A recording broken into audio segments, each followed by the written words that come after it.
I still remember the smell of chalk dust in the air, the soft hum of fluorescent lights overhead, the rhythmic scratching of pencils against paper. It was just another ordinary school day until it wasn't, until the moment the door slammed. Open and in walked a man I had never seen before, his eyes filled with something dark and unreadable. Beside him, a woman clutched a large metal canister, her fingers twitching over its surface. She looked nervous. He looked determined. None of us knew it yet, but we had just become hostages in a real-life horror. The man, David Young, as we would later learn, didn't shout, didn't scream. Instead, he spoke with eerie calm, as if what he was saying was the most reasonable thing in the world. Stay seated, no one moves, do exactly as I say and you'll all be fine. His wife, Doris, stood beside him, nodding along, her hands tightening around the canister. We were too young to recognize it at first, but soon, whispers spread among us, "It's a bomb!" The realization settled into our chests like a stone dropping into deep water. I could feel my pulse hammering in my throat as David herded us, students, teachers, staff, into a single, stifling classroom. The air turned heavy, filled with the scent of sweat and fear. Some of the younger kids were already crying, their hands clinging to the fabric of their teachers' sleeves. But David didn't care. He had a plan, a demand, $2 million, he said, or he'd detonate the bomb and bring this school down with all of us inside. The tension in the room coiled tighter with every passing minute. My eyes darted to the windows, the door, anywhere. That might be an escape, but there was nowhere to run. The walls pressed in, suffocating, trapping us in a nightmare we couldn't wake up from. Doris paced beside the bomb, her fingers trembling, her face pale. Something about her looked unstable, unpredictable, like she wasn't fully in control of herself. A single mistake, a wrong movement, and this place would become a graveyard. I tried to steady my breathing, but the fear was like a thick fog, choking me from the inside. We had read stories about haunted places, about true scary stories whispered around campfires. But this was different. This wasn't a ghost story. This was real. And real-life horror didn't have a guarantee of survival. The smell of chalk dust lingered in the air. The fluorescent lights buzzed softly overhead, and the rhythmic scratching of pencils filled the room. It was just another school day, until the door slammed open. A man I had never seen before stepped inside, his presence shifting the atmosphere in an instant. His eyes were sharp, calculated, filled with something dark and unreadable. Behind him, a woman clutched a metal canister, her hands unsteady, her breath shallow. She looked terrified. He looked resolute. At first, there was only silence, thick and suffocating. Then, the man spoke, his voice eerily calm. "Stay seated. No one moves. Do as I say, and you'll live." His words were measured, precise, void of any emotion. A chill ran through me. Something was wrong. The woman beside him, Doris, clung to the canister as though it were the only thing keeping her grounded. Then reality hit me like a punch to the gut. It was a bomb. A ripple of unease spread across the room,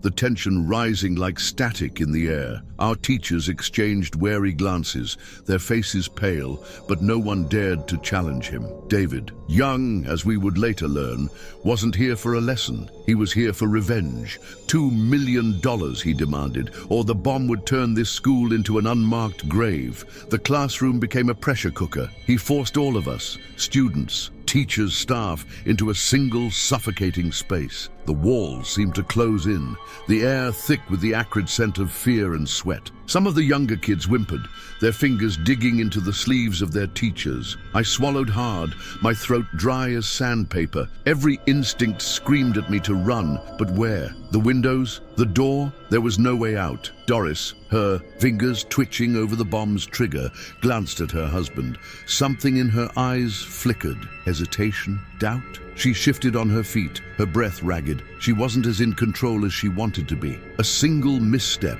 a slip of the hand, and we'd all be reduced to nothing but smoke and echoes. I tried to steady my breathing, but the fear was a living thing, tightening its grip on my chest. This wasn't a campfire tale about haunted places or true scary stories. This was real-life horror, and the worst part, no one knew how this nightmare would end. Minutes dragged like hours. The air inside the classroom was thick, suffocating, saturated with the scent of sweat and silent panic. Every eye in the room flicked between David, the bomb, and the windows, measuring the distance, calculating. An escape that didn't exist. Doris stood near the device, her fingers still trembling over its mechanism. I watched her closely. Something about her was off. Not just fear, not just uncertainty, something deeper, something unstable. David paced, his expression locked in grim determination. His voice, steady at first, was starting to fray at the edges. He spoke in whispers, to himself, muttering things none of us could understand. He was unraveling. And when a man like that begins to break, you don't know which way he'll fall.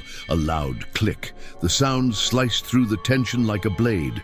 Every muscle in my body locked up. Doris flinched, her eyes wide, her breathing uneven. Then, suddenly, an explosion. A flash of searing white light consumed the room. A wave of heat slammed into my face, stealing the breath from my lungs. A deafening roar swallowed everything. Screams, the splintering of wood, the shattering of glass. The walls seemed to vibrate, the force of the blast ripping through the air. For a moment there was no up, no down, just chaos, fire, and the suffocating sting of smoke flooding my throat. I hit the floor hard, my head spinning. My ears rang, drowning out the panicked shouts and cries around me. Something heavy had fallen. Nearby, I forced my eyes open, coughing against the thick black smoke curling through the air. Shapes moved in the haze, students, teachers, stumbling, crawling, reaching for each other. The bomb had gone off, but we were still alive. Through the smoke, I saw Doris. She was on the ground, her body twisted unnaturally, motionless. David stood over her, his face blank, empty, and then slowly he raised a gun. My stomach turned to ice. A gunshot cracked through the haze.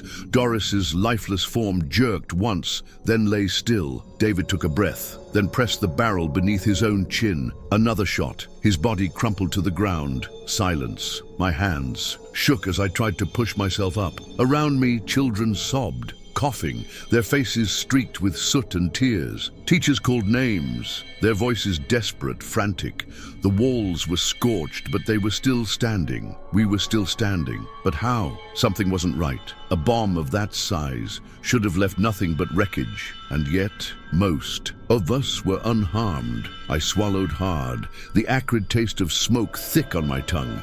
This was more than just luck. Someone had intervened, and I wasn't the only one who felt it. The smoke was clearing, but the weight in my chest wasn't. The classroom should have been a graveyard. The force of that explosion should have reduced us to ashes. And yet, here we were, shaken, coughing, but alive. I turned to look at the others, my mind still struggling to process what had happened. That's when I saw the way they were looking at each other, not just in shock, not just in disbelief, but with something deeper, something close to awe. Then the whispers began. I saw someone right before the bomb went off. A boy, no older than 10, clutched his teacher's arm, his voice barely above a breath. His wide, tear-filled eyes darted around as if searching for something or someone. She told me to move. A girl sitting near the window trembled, her hands gripping the edges of her desk like she was afraid to let go. I heard them, she murmured, more to herself than to anyone else. They were whispering to me, telling me not to be afraid. The words sent a shiver down my spine. I wanted to dismiss it, chalk it up to stress, to panic, to the mind's desperate attempt to make sense of the impossible. But then a teacher spoke. They were here, she whispered, as if saying it too loudly would make it disappear. I saw them too. I swallowed hard. Saw who? Her lips parted, but no words came, just a trembling breath. Then she slowly lifted her hand and pointed to the center of the room where the bomb had been. My gaze followed hers, and my stomach dropped. A faint, almost imperceptible shimmer hung in the air. It wasn't smoke, it wasn't dust, it was something else. A presence, a lingering trace of whatever had just happened. And then, as I stared, it was gone. Another child spoke up. They looked like light. he said softly, like people but not really. They told me to step away from the bomb. They said I'd be safe if I listened. His voice was steady, too steady for someone who had just survived an explosion, and he wasn't the only one. More voices, more stories, different details, same conclusion. Some saw figures made of light, others felt hands guiding them away from danger. Some only heard whispers, calm and soothing in a moment where calm should have been impossible. I clenched my hands into fists. It didn't make sense. There was no logical explanation. But deep down, I knew something had saved us, something beyond understanding. And yet the more I thought about it, the colder my blood ran. Because if there were angels here protecting us, what exactly were they protecting us from? The days that followed were a blur of flashing police lights, hushed conversations, and endless questions. Investigators swarmed the school, picking through the wreckage, taking statements, trying to piece together the impossible. Reporters crowded outside, their voices eager, their cameras relentless. The world wanted answers, but no one had any. And that made sense. The official report came quickly. The bomb had been faulty. The mixture inside had partially evaporated, weakening the blast. The windows, left open before the explosion, had provided just enough ventilation to prevent a fireball from consuming the room. The injuries were minimal, they said, because of physics. A chain of fortunate circumstances, an incredible stroke. Of luck. I wanted to believe it, I really did, but I had been there. I had felt the heat of the blast. I had seen the bodies on the floor, yet somehow we were alive. And the stories, the whispers of something else in that room wouldn't go away. I sat with some of the other students listening as they recounted their experiences again and again, their words unwavering. I heard them, a girl said firmly. They told me not to be afraid. My sister saw them too, another boy added. She swears they pulled her away before the explosion. One of the teachers hesitated, her fingers gripping the edge of the table. I saw something, she admitted. Not just shadows, not just tricks of light. Something real, she swallowed. But when I tried to explain it, I don't have the words. The investigators had their answers, but they weren't our answers. The adults called it a miracle. The skeptics called it hysteria, and the officials stuck to their science. But none of them had been there. None of them had felt that unseen presence, that shift in the air, that lingering knowing that something beyond our understanding had taken place. And then there was the photograph. A local journalist had snapped a picture of the wreckage, just another shot among dozens taken that day, but this one was different. In the background, near where the bomb had been, was a faint, translucent figure, a shape barely visible but unmistakable, a presence that shouldn't have been there. The photo was analyzed, dismissed as a smudge, an illusion, but those of us who had been in that room, we knew better. I tried to convince myself it was over, that we had survived, that there was nothing left to fear. But every time I closed my eyes, I heard the whispers, felt the lingering weight of unseen eyes. Because if something had been there to save us, had something else been there to watch? The town of Cokeville was never the same after that day. The school was repaired, the classroom repainted, and life moved forward, or at least it tried to. But for those of us who had been inside that room, survival wasn't the end of the story. It was only the beginning. People whispered about what had happened, about the things we had seen, or thought we had seen. Some called it a miracle, divine intervention that spared us from certain death. Others clung to science,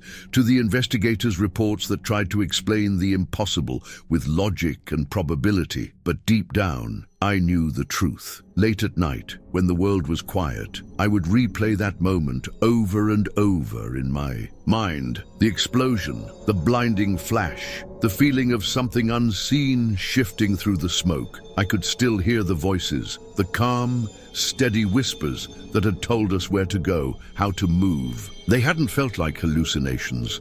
They had felt real, and I wasn't the only one who couldn't let it go. Some of the other students started having strange dreams, dreams of figures made of light, of voices speaking words they couldn't and quite remember. A few even claimed they saw something lingering at the edge of their vision, just beyond the reach of the waking world. A priest in town called it divine intervention. A psychologist dismissed it as shared trauma, the mind's way of coping with unexplainable fear. But neither answer felt complete, because if it had been divine, why us? Why that moment? And if it had been trauma, why did it still feel so real? I tried to push it away, to move on like everyone else. But then, one evening, I found something that made my breath catch in my throat. A photograph, buried deep in an old news archive, taken decades before the Cokeville bombing. It showed a classroom, different walls, different desks, but something about it felt eerily familiar. And in the corner, barely noticeable, was the same ghostly figure that had appeared in the wreckage. Photo!